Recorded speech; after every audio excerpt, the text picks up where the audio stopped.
This is the news on top of the hour. Live from our studio in Georgetown. Kaieteur Radio, 99.1 FM.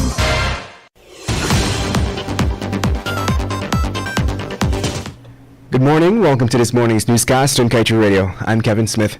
Vice President Dr. Barrett Jagdeo recently disclosed that Guyana's gas reserve currently totals 16 trillion cubic feet.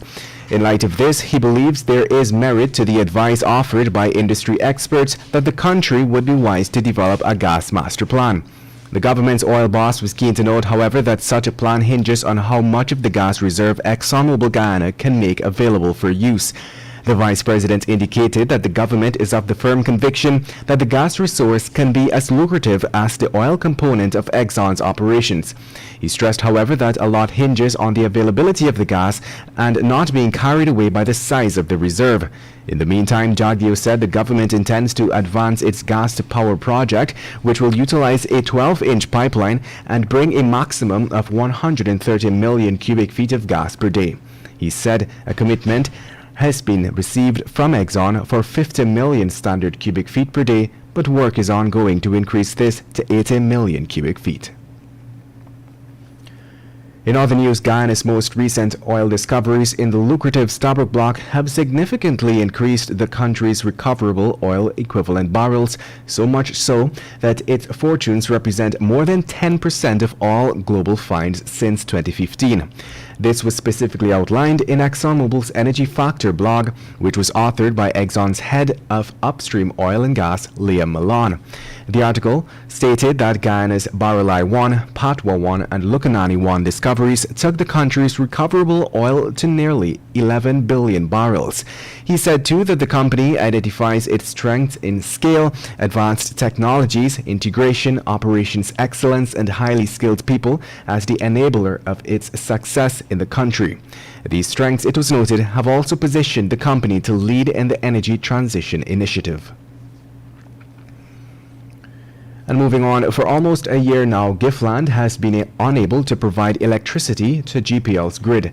Management of Giftland confirmed on Friday that the supply of power to GPL's grid stopped since June 29, 2021. CEO of Giftland, Devendra Dionarayan, explained that there was an issue with the alternator, which caused the transmission system to go down. Dionarayan explained that the problem with the alternator surfaced a few weeks after the damaged turbocharger was rectified last year.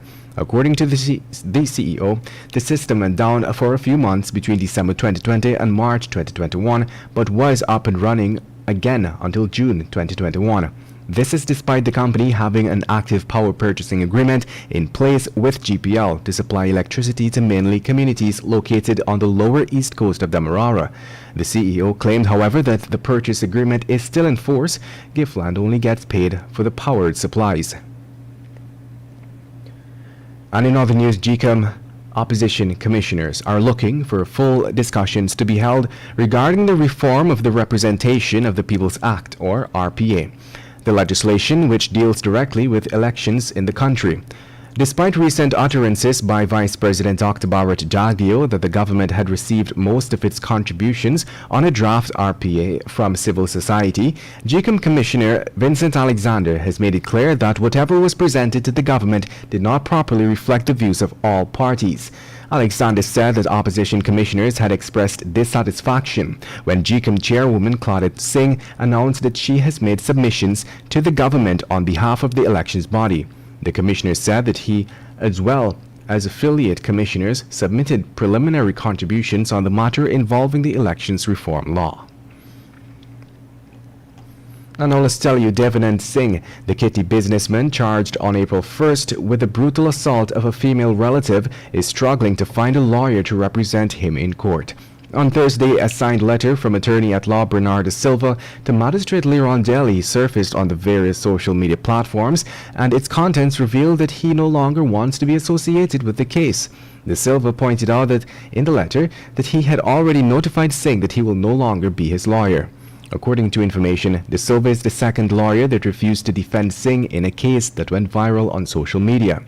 Singh was caught on camera cuffing, slapping and stomping a female relative to the ground in the presence of his employees at his clothing store, Brands To Go, located in Kitty, Georgetown.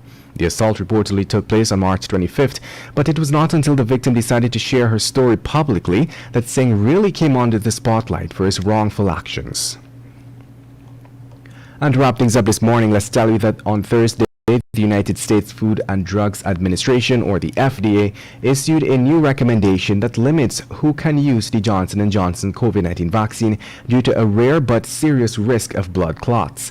The FDA, in its release, stated that the vaccine should only be given to individuals 18 years of age and older for whom other authorized or approved COVID-19 vaccines are not accessible or clinically appropriate, and to individuals 18 years of age and older who elect to receive the vaccine.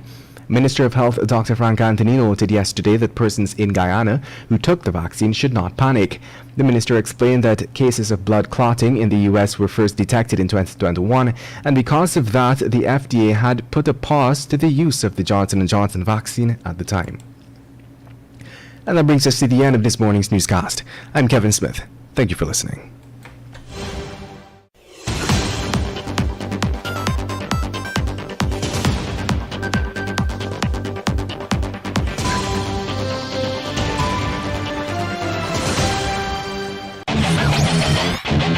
Want value for your advertising dollar? Then place your ads on Kaieteur Radio's newscasts. Streamed live on 6 different mediums, reaching hundreds of thousands. Advertise today and watch your dollar grow. Call us on 225-8465 or 226-8210 today.